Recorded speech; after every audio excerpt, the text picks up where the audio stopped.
Hello everyone, welcome to our digital library. जैसा कि आप जानते हैं कि हम लोगों ने आयुर्वेदिक व्याधियों की क्विक रिवीजन सीरीज स्टार्ट किए थे, जिसमें मैंने रसवश की व्याधि से स्टार्टिंग कर दी हूं और हमारा पहला टॉपिक था ज्वर, जिसके लिंक आपको डिस्क्रिप्शन बॉक्स में मिल जाएगी। इन वीडियोस में हम जो श्लोक एग्जाम पर्पज से इम्पोर्टेंट है for UG and PG both, किस तरीके से प्रेजेंटेशन करना है, क्या श्लोक्स आपको इम्पोर्टेंट याद करने हैं, जो हर बार कमेंट सेक्शन में मुझे देखने मिल रहा था कि बहुत सारी व्याधियां हैं, और तो हम उन्हीं व्याधियों को डिस्कस करेंगे जो एग्जाम के लिए इम्पोर्टेंट है। और जितने भी नोट्स श्लोक मैंने आपको नोट्स में प्रेजेंट की हूँ, केवल उन्हीं को आपको स्पेशली याद करना है। बाकी आप हिंदी लिखकर भी काम चला सकते हैं। और प्रेजेंटेशन का तरीका मैंने आपको पिछले वीडियो में समझा ही चुकी थी, तो चैनल को सब्सक्राइब करें, बेल आइकन को प्रेस करें, ताकि इस तरीके की वीडियोस रोज अपलोड होंगी तो आपको टाइम पर नोटिफिकेशन मिल जाए। आज हम देखेंगे पांडु को मॉडर्न में एनीमिया से कंपेयर किया गया है। फर्स्ट आता है निदान। तो सुश्रुत उत्तर तंत्र के 44 चैप्टर में निदान का वर्णन किया गया है आचार्य सुश्रुत द्वारा, और साथ ही साथ चरक चिकित्सा स्थान 16 का 7 से 9 नंबर का श्लोक जो है वो पांडु के निदान का है। तो इसपे हम लोग कोई भी श्लोक याद कर सकते थे, बट अकॉर्डिंग टू मी चरक का श्लोक जो है वो इम्पोर्टेंट है और इससे क्वेश्चन जो बनते हैं और इजी भी है। तो इसे हम पहले देखते हैं।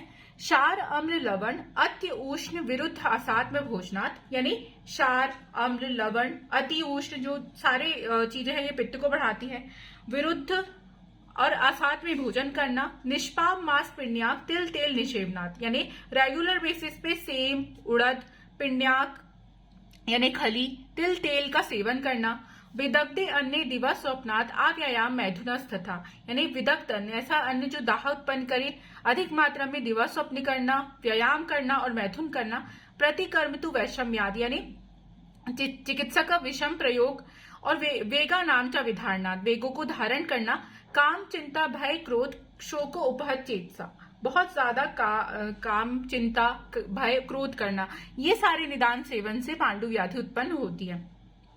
देन सेकेंड पॉइंट आता है संप्राप्ति। तो सामान्य संप्राप्ति में हम चरक चिकित्सा का ही श्लोक याद करेंगे, 16 नंबर चैप्टर का 4 से 6 नंबर का श्लोक। ये श्लोक थोड़ा बड़ा है, लेकिन आप बीच की 2 लाइन जो है वो याद करना अवॉइड कर सकते हैं। हिंदी में आप चाहे तो इसको पॉइंट बनाकर लिख सकते हैं, लेकिन स्पेशली आपको स्टार्टिंग की 2 और बाद की 2 लाइन जो है संप्राप्त की वो याद करनी है, यहाँ से क्वेश्चन फॉर्म होता है।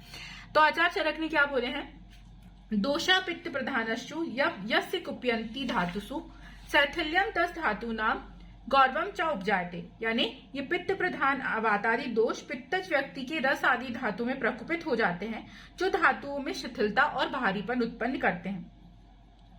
ततु बल वर्ण बल स्नेहार्ते चा अन्य ओजसो गुणा वज्रंती क्षयत अत्यर्थम दोष दूष प्रदूषणात्, ये दोष जो है शरीर में प्रदूषित होने से बल वर्ण स्नेह और ओज के अन्य गुणों की भी क्षीणता उत्पन्न करते हैं। सो अल्प रक्तो अल्प मेदस को निशार्थिलेन्द्रियम वैवर्ण भजते ऋणु तस्य हेतुम ऋणु सलक्षणम, यानी इन कारणों से शरीर में रक्त अल्पता, मेद अल्पता, ओज की हीनता और इंद्रिय शैथिल्य उत्पन्न होता है तथा शरीर का वर्ण विकृत हो जाता है।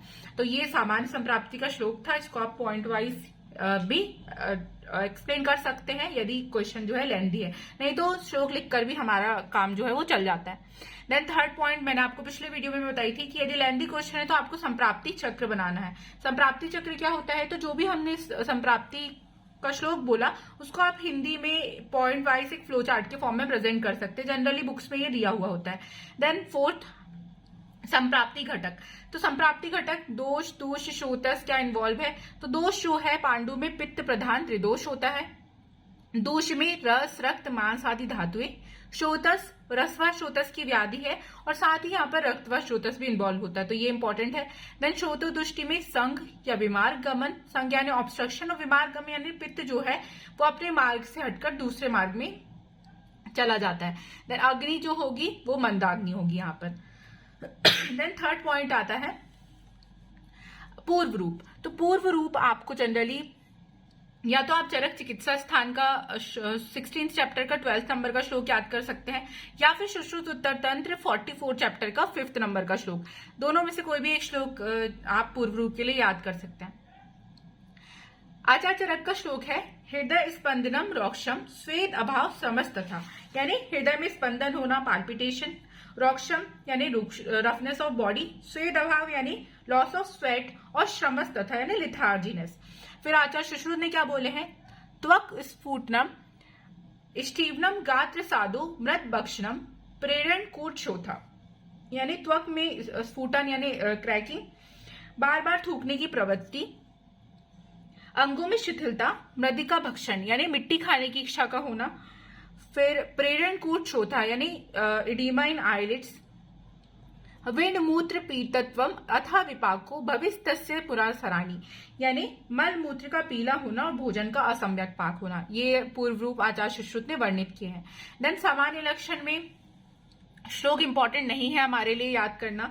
जनरली आप सामान्य लक्षण में चरक चिकित्सा स्थान 16 चैप्टर में 13 से 16 नंबर का श्लोक दिया हुआ है, उसकी हिंदी लिख सकते हैं। कर्ण श्वेद यानी टिनिटस, आवाज, कुछ आवाजें सुनाई देना है कान पर, फिर अग्नि की मंदता होना, शरीर में दुर्बलता शिथिलता होना, अन्य द्वेष थकावट की प्रवृत्ति, अक्षिकूट में शोथ कृष्टता, फिर अल्प रक्त, अल्प मेद, निशार, इंद्रिय शिथिलता, जो कि हमने सामान्य लक्षण में पढ़े थे, ये सब भी लिख सकते, सामान्य संप्राप्ति में पढ़े थे, या आप सामान्य लक्षण में भी लिख सकते हैं।